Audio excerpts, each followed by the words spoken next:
Frankfurt airport के करीब एक गांव जिसका नाम ट्रेवर था। वहां के रिहायशी एक बूढ़ी औरत ने फ्रैंकफर्ट इंटरनेशनल एयरपोर्ट के खिलाफ अदालत में केस दायर कर दिया, जिसकी वजह से औरत ने कुछ यूं बयान की,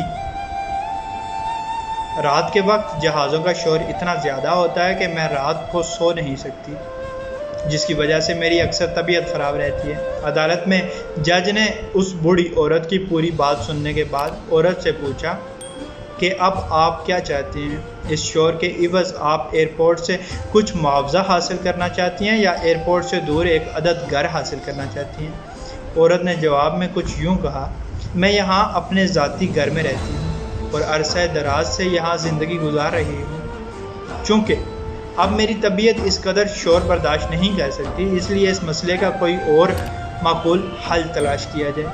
और साथ ये बताया कि ना तो मुझे कोई पैसों की ज़रूरत है और ना ही मैं अपना गाँव छोड़कर कहीं जाना चाहती हूँ। इस बात से उस वक्त के मौजूदा हुकाम भी बहुत परेशान हुए कि अब इस मसले का क्या हल हो सकता है। ना तो औरत यहाँ से जाना चाहती है और ना इतने बड़े एयरपोर्ट को कहीं और मुंतकिल किया जा सकता है।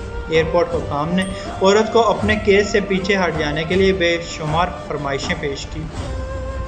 एयरपोर्ट से दूर आलीशान घर की फरमाइश और साथ बड़ी रकम देने की फरमाइश भी की, लेकिन वो बूढ़ी औरत अपने फैसले से पीछे हटने का नाम ही नहीं ले रही थी।